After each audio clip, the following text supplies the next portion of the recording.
অর্পণা ব্লগে আরো একটা নতুন ভিডিওতে আপনাদেরকে জানাই স্বাগত। আজকে আপনাদেরকে দেখাবো রাতের রান্না বান্না থেকে খাওয়া দাওয়া পর্যন্ত। আজকে আমি রাতে কি কি রান্না করছি সেটাই আজকে আপনাদেরকে দেখাবো। একটা গ্যাসেতে আমি ভাত বসিয়ে দিয়েছি, আর একটা গ্যাস ওভেনে কড়াই বসে, কড়াইটা গরম হয়ে গেছে। কড়াইতে তেলটা দিয়ে দেবো। এখানে আমি রং বেরঙের পাঁপড় নিয়ে এসেছি। এই পাঁপড়গুলোকে আগে ভেজে তেল গরম হয়ে গেছে, কটা পাঁপড় তেলের মধ্যে দিয়ে দেবো। পাঁপড় কিন্তু একটু হিট গরম তেলেই ভাজলে পাঁপড়গুলো সুন্দরভাবে ভাজা হয় আর মচমচেও হবে। পাঁপড়গুলো ভাজা হয়ে গেছে, তুলে নিচ্ছি। দেখতে কিন্তু অসাধারণ লাগছে, নানান রকমের রং বেরঙের পাঁপড়। ভেজে নেব।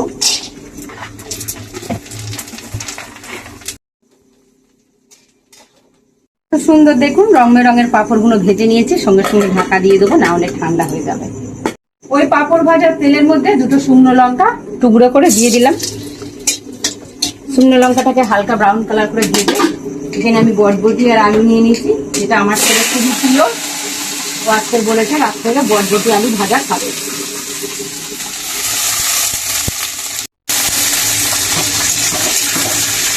বটবটি আলু ভাজার মধ্যে দিয়ে দেবো নুন। নুনটাকে দিয়ে নেড়ে চেড়ে ভেজে নেব। বটবটি আলুটা ভাজা হয়ে গেছে, তেল ঝারিয়ে তুলে নেব।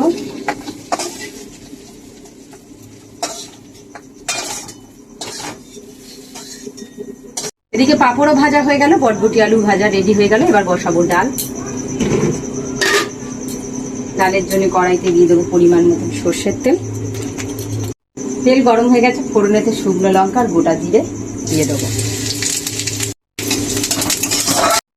ফোড়নটা দিকে ভাজা হয়ে গেছে, শসা দিয়েই করবো ডাল। ঘরে ছিল একটু শসা, টমেটো, পেঁয়াজ আর রসুন।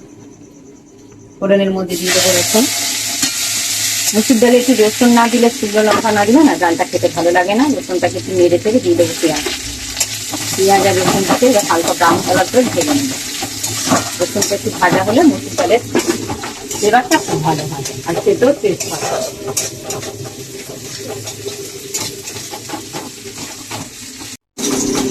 পেঁয়াজ আর রসুনটাকে হালকা ব্রাউন কালার করে ভেজে নিয়েছি। দিয়ে দেবো কুচনো টমেটো, আর দিয়ে দেবো কেটে দিয়ে রাখা তৈরি করে শসা।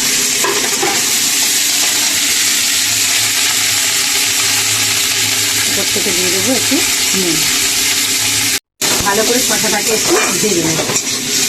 এই শসার যে ডালটা করতে গিয়ে একটা কথা মনে পড়ে গেল, আমাদের তিনজনের চ্যানেলে আসছে এবছরে শসা দিয়ে মুসুর ডাল। একটু অন্যরকম ভাবে দেখাবো। এটা যেহেতু রাত্রে ঘরেতে যা ছিল সেই রকম ভাবেই করেছি, কিন্তু আপনাদের জন্য আমাদের তিনজনের চ্যানেলে আসছে শসা দিয়ে মুসুর ডাল। দারুণ একটা রেসিপি, আর অবশ্য বানানোটাও একবার দেখে নেবেন। আশা করি খুব ভালো লাগবে। ডাল তো সবসময় আমরা মুসুর ডাল শুধু প্লেনই খাই বা লাউ দিয়ে খাই, একবার শসা দিয়ে খেয়ে দেখবেন। আর এখন যেহেতু তো বর্ষাকালেই তো শসাটা ভালো পাওয়া যায়, আর এই সময় শসার দামও খুব কম হয়। বাজারে দেখবেন বাদ শসা, মানে একটু পাকা দিকে শসা উঠে গেছে। ওই শসা দিয়ে ডাল বলুন বা চিংড়ি মাছ দিয়ে তরকারি বলুন বা নিরামিষ যাই করবেন না কেন, খুব ভালো লাগবে খেতে।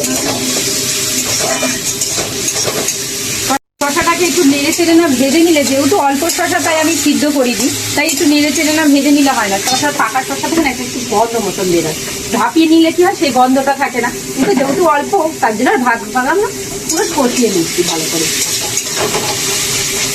কষাতে দেখুন টমেটোটাও গলে যাচ্ছে, শসাটাও হালকা ভাজা ভাজা হয়ে গেছে। তাহলে শসা টমেটোটা দেখুন হালকা ভাজা হয়ে গেছে। এবারে এখানে দিয়ে নিয়েছিলাম অল্প একটু মুসুর ডাল, মুসুর ডালগুলো দিয়ে দেবো।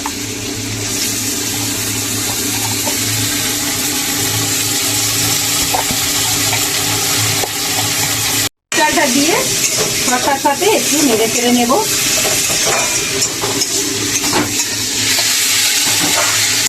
মুসুর ডালটা শসার সাথে একটু নেড়ে চেড়ে ভালো করে ভেজে নিয়েছি। এবার পরিমাণে জল দিয়ে দেবো। বেশি পাতলা হলে ভালো লাগবে না, একটু ঘন ডাল হলে শসার সাথে, শসা দিয়ে ডালটা একটু ঘনই খেতে ভালো লাগে। ওদিকে ডালটা বসিয়ে দিয়েছি, একে একে যেগুলো হয়ে গেছে সেগুলো টেবিলের মধ্যে নিয়ে নেবো। এখানে একটু শসা আর পেঁয়াজ কেটে রেখেছি,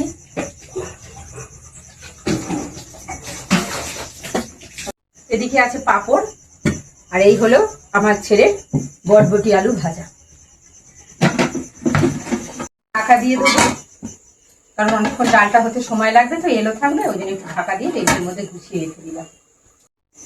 এদিকে একটু রান্নাঘরটাও রান্না করলাম, এখানে একটু পরিষ্কার করে গুছিয়ে রাখি জিনিস, যেখানকার জিনিস।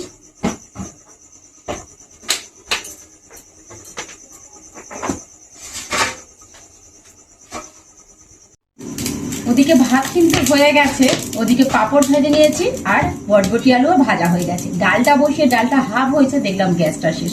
ঘরেতে ছিল উনুন আর কাঠ তোলা ছিল, এই যে ডালটা বসিয়ে দিলাম। অর্ধেকটা ডাল এখনো কিছুটা বাকি রয়েছে, যেন উনুন জ্বালিয়ে ডালটা করে দিই। ঘরেতে দুটো জিনিস থাকা দেখলেন তো কতটা ভালো, উনুন এবং গ্যাস দুটো রাখাই ভালো। কখন বলা যায় না গ্যাস শেষ হয়ে যেতে পারে, ওই জন্য উনুনটা থাকলে আমাদের অনেকটা হেল্প হয়। তাহলে রান্না বান্না কমপ্লিট হয়ে গেল। এদিকে ভাতও বেড়ে নিয়ে নিয়েছি, গরম গরম ধোঁয়া ওঠা ভাত। এবারে থালার মধ্যে সমস্ত কিছু সাজিয়ে দেব। পেঁয়াজ, আমার ছেলে কাঁচা পেঁয়াজ খেতে খুবই ভালোবাসে, আবার তুলে নিয়েছে। তাহলে বাবাকে কি দেব? ওরম বললে হবে?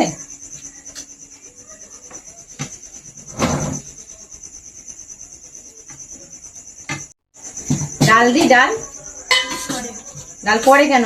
ভাজা দিয়ে তো ডালটা খেয়ে দেখো কত সুন্দর লাগবে, খেয়ে দেখো। পরে খাবে, ওরম করলে হবে না, সবাই মিলে মিলেমিশে সবকিছু খেতে হয়। শোনা, একটু ডাল দেখ খেয়ে কেমন লাগলো। হাতটা সরাও। শসা দিয়ে ডাল একটুখানি নিবি, ঠিক আছে। ডাল মিলিয়ে একটু পাঁপড় ভাজা নেই, ডালের সাথে একটু পাঁপড় ভাজাটা রং বেরঙের ভালো লাগে। স্কুলে একটা আন্টি এনেছিল, আমি তার থেকে নিয়েছি ওই রং বেরঙের পাঁপড়। হ্যাঁ, আমিও তো খাবো, বাবা বসবে, আমি আর বাবা খাবো। তাহলে রাতের ভিডিওটা এখানেই শেষ করলাম। কেমন লাগলো আজকের ভিডিওটা, রান্না বান্না থেকে খাওয়া দাওয়া পর্যন্ত? ভালো লাগলে অবশ্যই লাইক করে দেবেন, আর ঘরকন্যা ব্লগটাকে সাবস্ক্রাইব করে আপনাদের পাশে রেখে দেবেন। দেখা হচ্ছে নতুন কোনো ব্লগে, ততক্ষণে সবাই ভালো থাকবেন, সুস্থ থাকবেন। শুভরাত্রি।